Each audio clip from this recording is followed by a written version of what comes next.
Hello, everybody, and welcome back to Guide to First Time. Can't believe it's episode 5 already. I just started 2 weeks ago, so that's funny.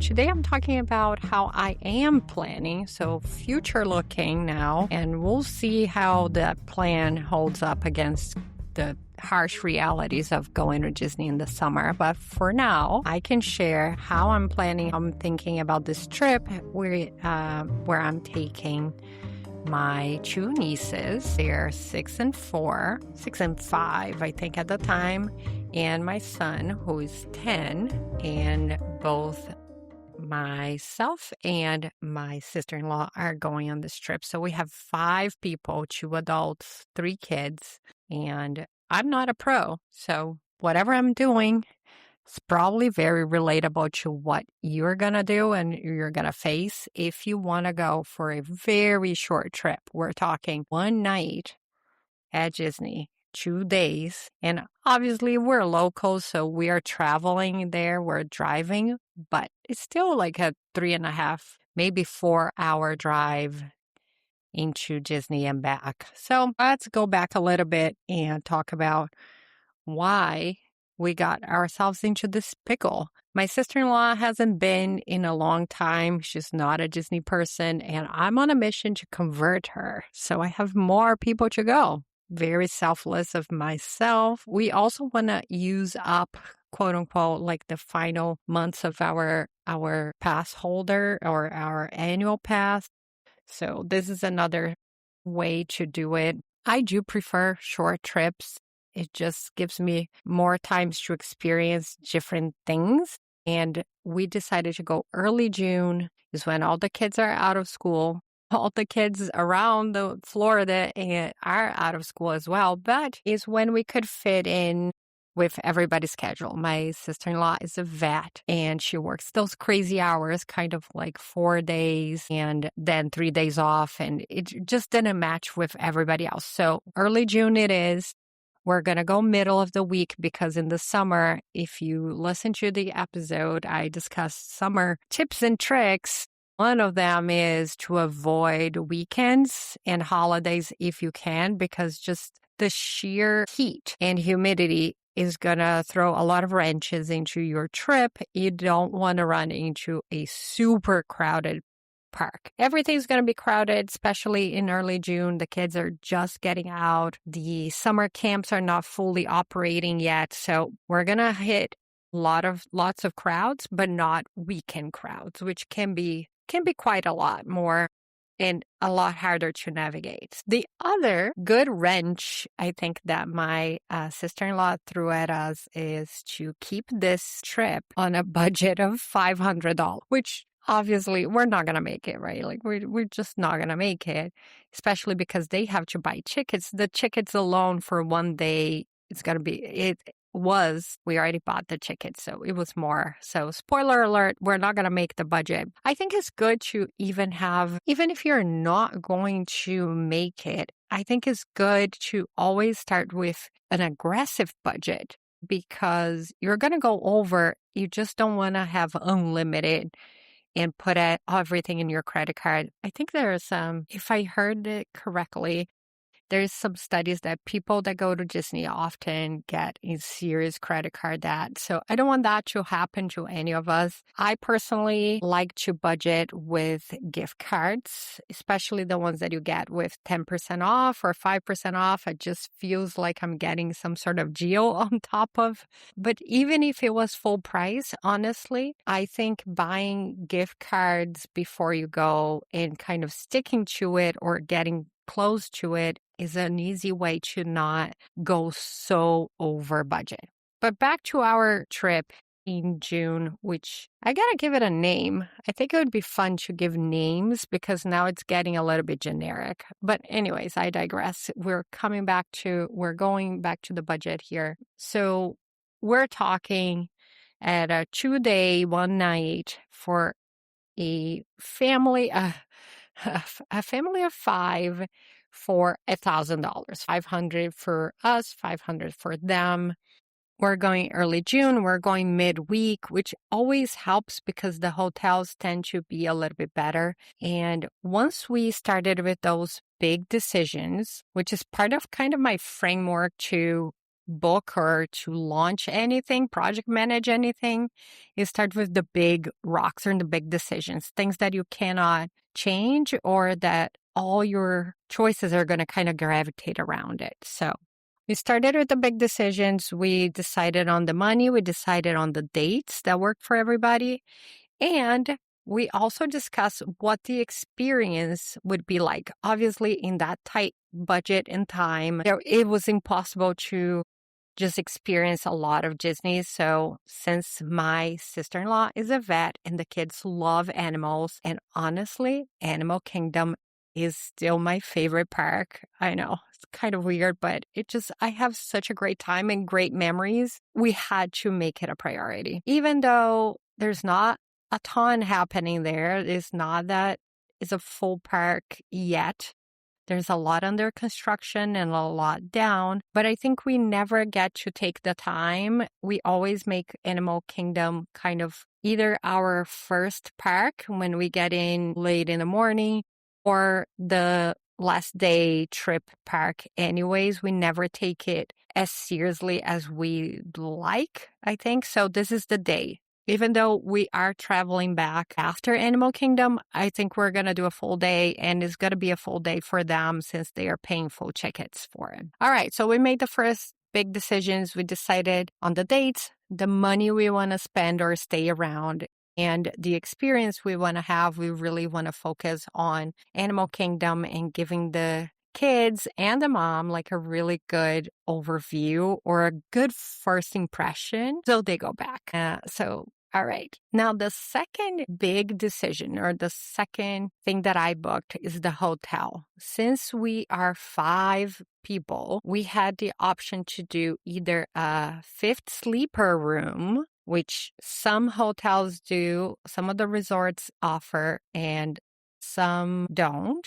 And it's also very limited. It's not their preferred layout. So if you never explore the Disney resorts, it's their preferred layout, or the one that I see the most is the 2 queens, right? That fits the most and is also average for family sizes, is what we usually get because we're a family of 3.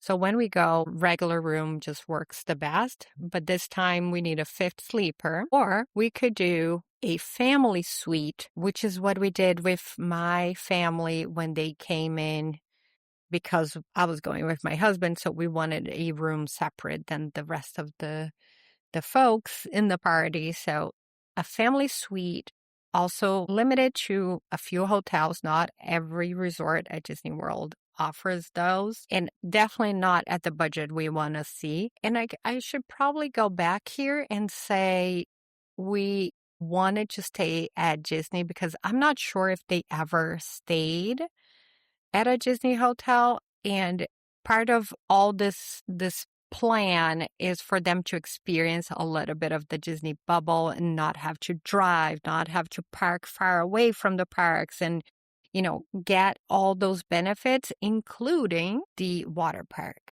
So that's going to come in later. But we never really thought about not staying at Disney. That's why my options are limited to the 5th sleeper or the family suite, which will give us the best money for the buck. So just a quick note, as a family suite, we stayed at Art of Animation, and I also know that for this kind of budget, you can also get a family suite at All Stars Music or Sports or all of them. I don't know. They have a few family suites that you could get for an affordable price. I use my pass holder discount, and I found a 5th sleeper for a very good price at Port Orleans Riverside. I feel like a lot of people are getting this deal. Riverside is a big hotel that is not very central, or it doesn't have a lot of main transportation perks, let's put it that way. So you can get for a very cost-effective, even that late in the game. We didn't book that far ahead. I always book my trips kind of like a month or 2 in advance top. So and we got a 5th sleeper for one night in the middle of the week again for $250, which I thought was a good price for Disney this time of the year. Then we got them tickets. Back when I booked the tickets, we got the best deal out there was the Florida resident. And for Animal Kingdom, the day we wanted to visit, one adult and two kids under 9 came up to $570. Not great, but the Florida resident gave a little bit of a discount on the full price ticket. We didn't need any price hoppers, and I knew they were going to come up with something better, which they did. So the promotion this year is for Florida residents, a 4-day ticket or 4-park ticket for about $70 a day. And for this party, it would be $850, and they could use those tickets to go back even if they didn't want to stay for 4 days, which I think is great. Is different than what they normally do with the 3 nights. If you buy more nights, but you have to use within 10 or 15 days of your arrival. This type of ticket for Florida residents in particular, it's what they call like a discovery. That's how they get you. You go a couple of times, you love it, it's flexible, it's cheap, and you're like, let me become a pass holder, aka what happened to us. So that's how they get you. But it's a really great deal. You kind of pay $70 a day and you get to go, I think until October, you can use those tickets. It's a really great deal. That said, my sister-in-law is like, I really can. This summer is already over budget for the whole family. She has 4 kids, so I cut her a lot of breaks. When it comes to money, she does great for that many people that she needs to take care of. So $850 plus, all the expenses we're going to have. It just wasn't in the budget for this time around. So we just stuck with the $570 for 1 day, even though it's a far less interesting deal. It was still less money overall. All right, but that's an option. Keep an eye, even if you book. I don't know, haven't tried right now, but in the past, when we wanted to upgrade tickets, Disney called and they were able to use the money and upgrade the tickets. And we even did for our pass holder, for our annual pass, we used one of those 4-day tickets that we had already gone to the park and used them. They put that money towards our annual passes, but also our annual passes started by the first time that we went into the park. So there's a few caveats. And again, I don't think they have to do it. It's just something nice that they often do it. So we were hoping that we could kind of change. And if you're on the fence about tickets and days and so forth, you can always go back and talk to them about it. Very often they will adjust everything for you. All right. We booked park for pass holders as well. So that took care of tickets and making sure that everybody had entrance into Animal Kingdom. So those are our big things for the trip. We knew we were going to drive, and my sister-in-law has big enough for all of us, so we're going with her. So after all those big things, I started planning out a rough itinerary for our trip. So day 1, we start our drive around 6 or 7 a.m. It's a little bit flexible. We don't have a busy day when we arrive, so we don't need to rush. We are planning to check in at Riverside around 10 or 11 a.m. We're going to get an early lunch around the hotel. I'm not sure. I have to really dig a little bit deeper into the food options at the hotel. I never worried about. And then the last trip, the hotel food, which I was so excited about, the Coronado food, was just not great. So now I'm worried about it. So I will be looking a little bit more into the options, especially because my kid has allergies and it's not super easy to get kid food everywhere. I'm also going to pack, just quick note about food, we're going to pack a lot of snacks, and I always make some vegan Mickey waffles for my son and for the kids so they can have it in a pinch if they really need. And then we're going to take advantage of the free water park day. If you listen to the podcast about our July trip report from last year, you know um, that the water park we went to, oh, what is it called? I forgot the name. I'm gonna put in the notes here, but we went to one of the water parks for the free day when we arrived, and it was the hit. If you ask my niece and my son, that was probably one of their favorite activities in the whole trip, and it was free. So we're doing it again, hoping that this time is kicks off our quick adventure kind of in the right foot. And we're visiting Typhoon Lagoon, which we haven't done before. So it's new for us as well. That is probably going to be around 12 p.m. So I just need to remember to pack our swimsuit. If we don't go with them, we're probably going to drive down in swimsuit, if I'm being honest. But we got to pack it, ahead of time because our room can't guarantee that's going to be ready by 12. So we go to Typhoon Lagoon. We're hoping to stay there for about 3 or 4 hours. I don't want to overdo it just so the kids are not super tired for the next day. And we're coming back to the hotel, hopefully getting our room, showering, getting all the kids ready for the early dinner at 5:30.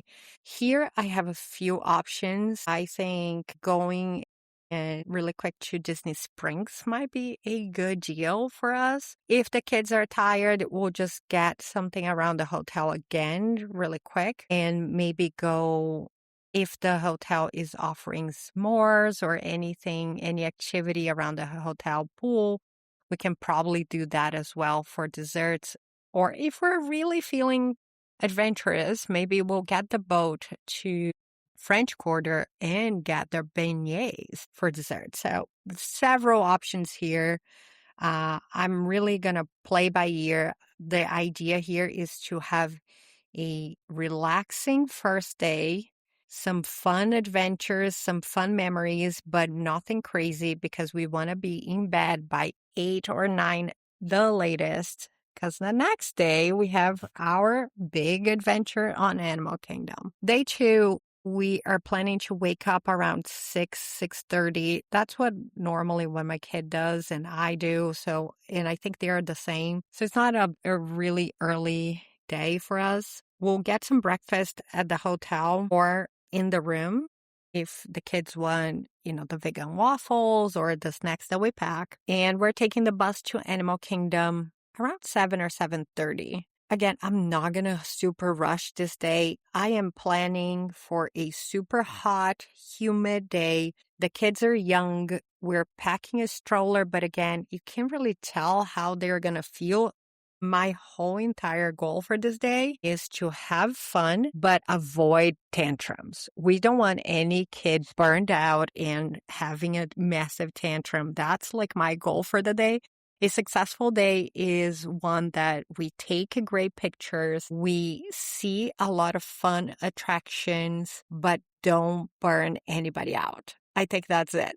That's a successful trip in my mind. We're going to go towards the Navi River and Flight of Passage. One of the kids in our party doesn't make the height limit, or it's very much at the limit. And I don't know if they're going to like it. So I'm just going to post the questions. I'm going to show them the seat just outside of Flight of Passage. They have one of the seats for you to try on. So I'm just going to slowly just get the kids in, show them around. We're going to stop for pictures in front of the Tree of Life because that's the best time in the day. So we're not going to crazy rope drop because there's no need. I am planning to surprise them with lightning lanes to make our day even smoother.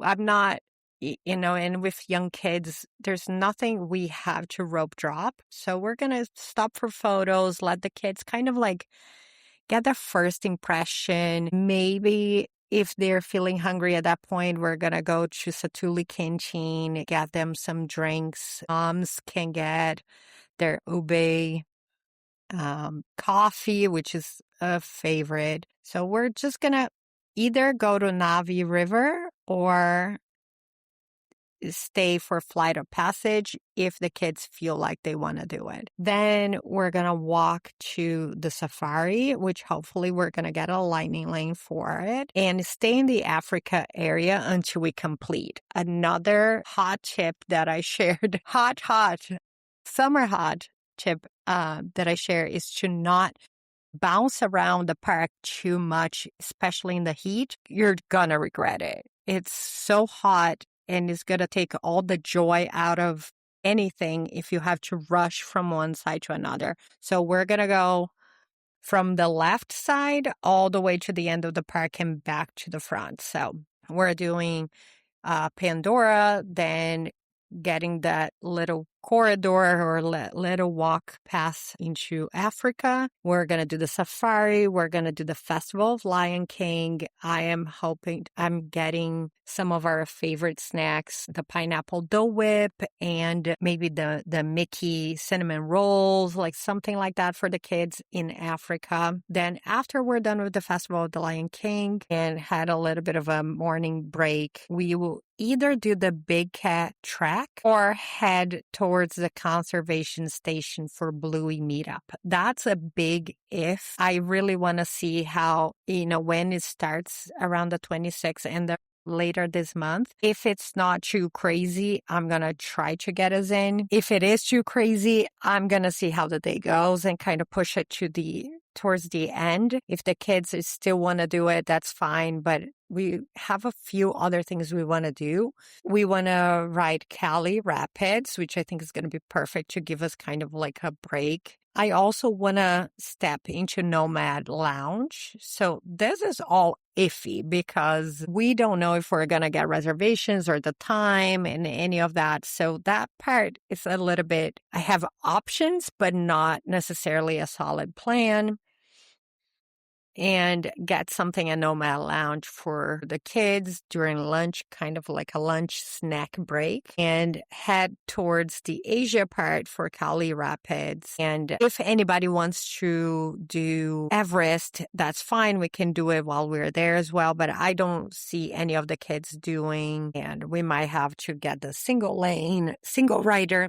We might have to get the single rider or ride swap when we're there. Then we'll move back to the front of the park and fit in Zootopia. I think that will give the kids a good break. And that's towards the end of our day with breaks and some of the shows and, just kind of wandering around without having a lot of stress to do as many rides because let's just be honest, Animal Kingdom doesn't have that many anyways. And for small kids, it's just, they're not gonna go for the big rides anyway. So we have plenty of time to just explore, see the animals. And then we have a reservation at Chiffin's. Chiffin's has the 40% off pass holder discount that I think is really cool.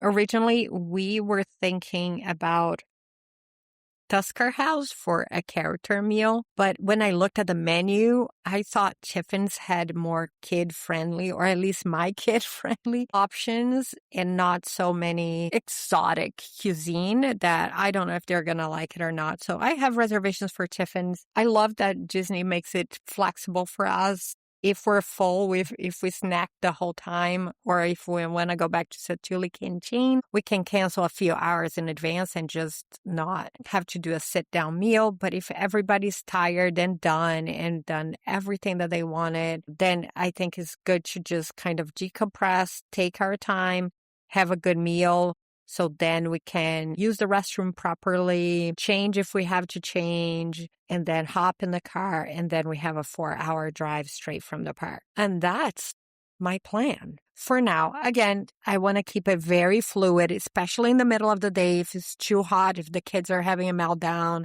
we're just going to sit Nomad Lounge or Satuli Canteen and take a break. If they're still go and ready for more, we're gonna go try to see Bluey and the animals there, which I've never done, by the way. It was always closed, or we never took the time to take the train to the conservation station. So it would be fun to do even for me. But again, I'm a little bit afraid of this crew that's never been to Disney, how they're going to react. We're taking the stroller. Worst case scenario, we'll just pack up all the kids in the stroller and push them. But you always want them to be fresh and fun and having a great time. So that's it. It's a very light day because we still have to drive home, and I am counting on absurd humidity, like raining place humidity, and obviously excessive 95 degrees heat. So I'm planning for the worst, and anything better than that is a win. So once I discussed this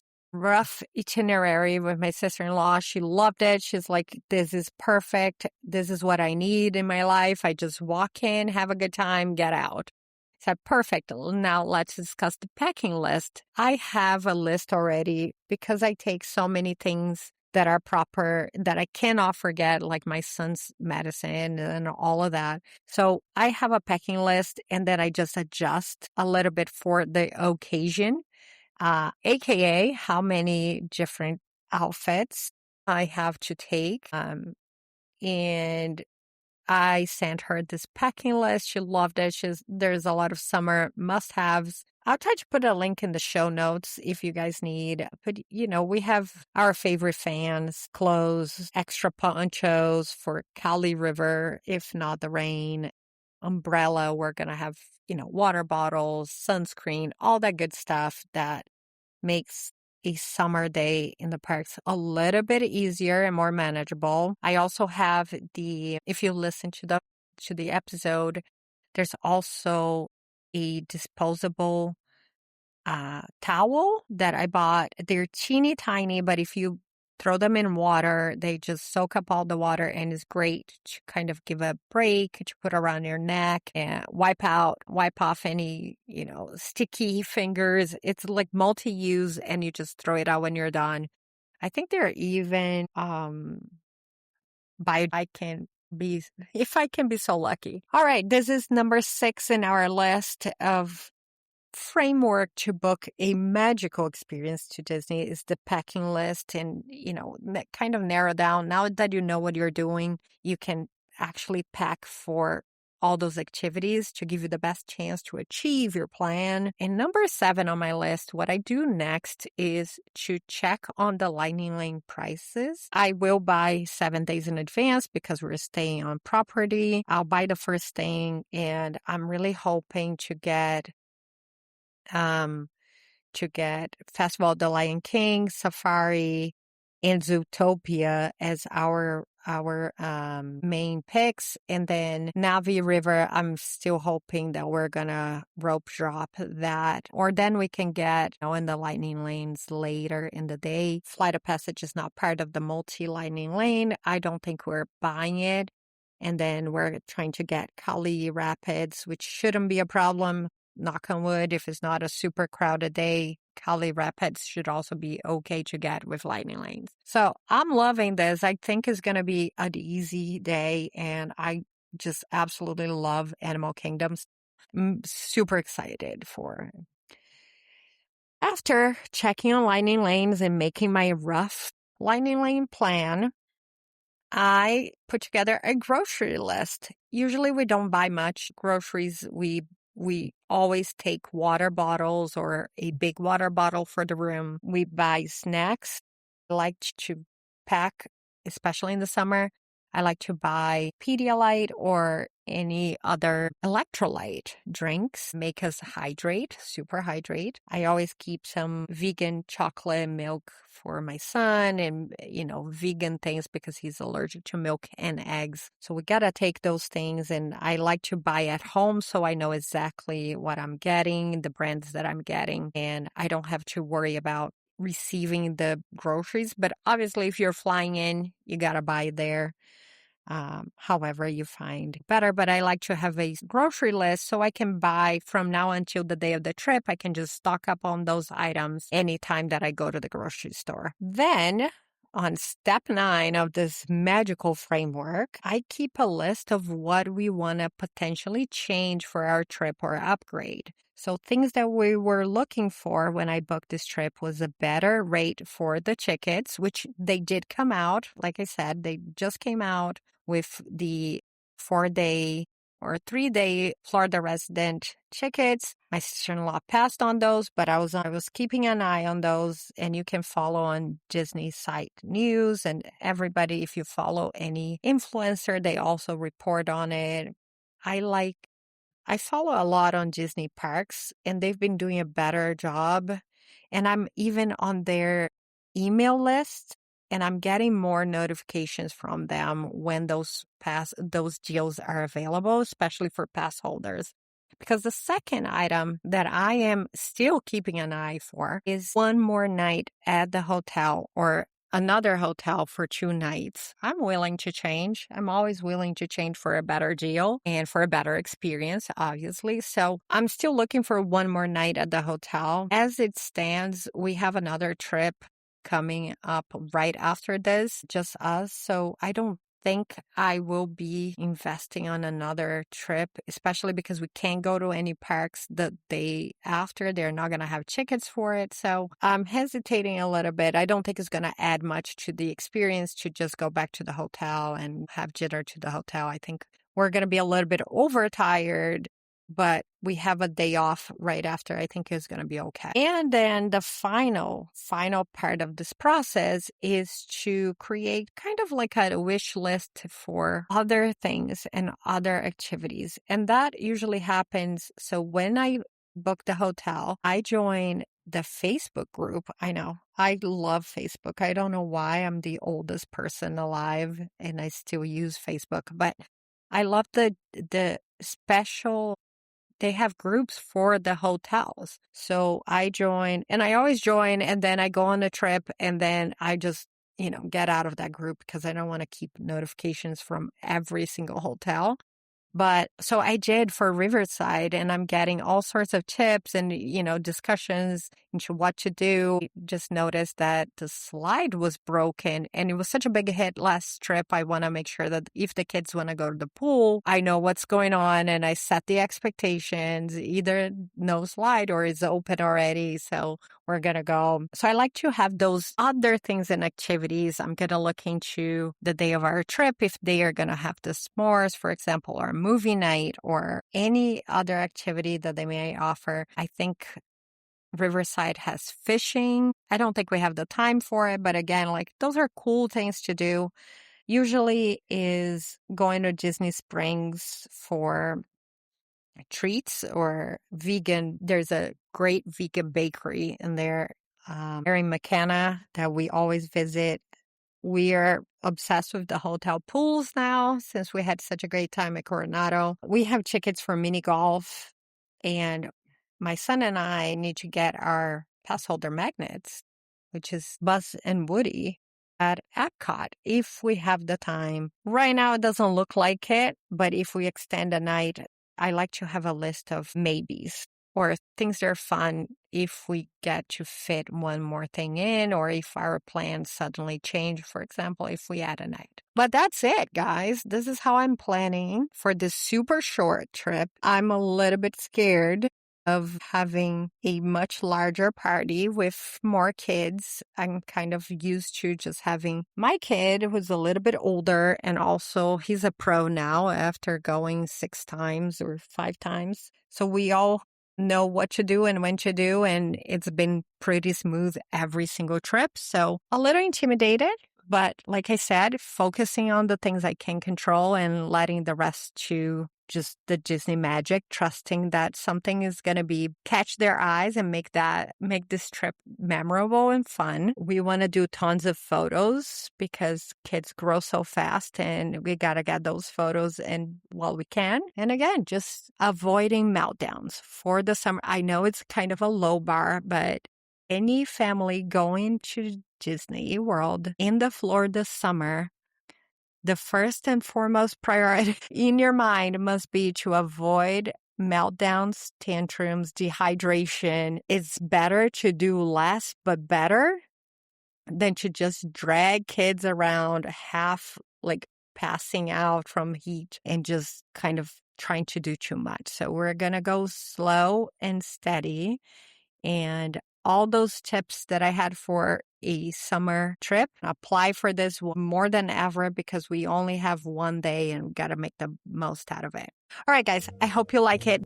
This is a short and sweet, but next time I'll try to make more videos and bring more footage from our days in the park. I know for YouTube, where we host this podcast as well as Apple Podcasts and Spotify, it would be so fun to have kind of a vlog style. I will come back next week with more tips and tricks to have a magical time in the most magical place on earth, Disney World.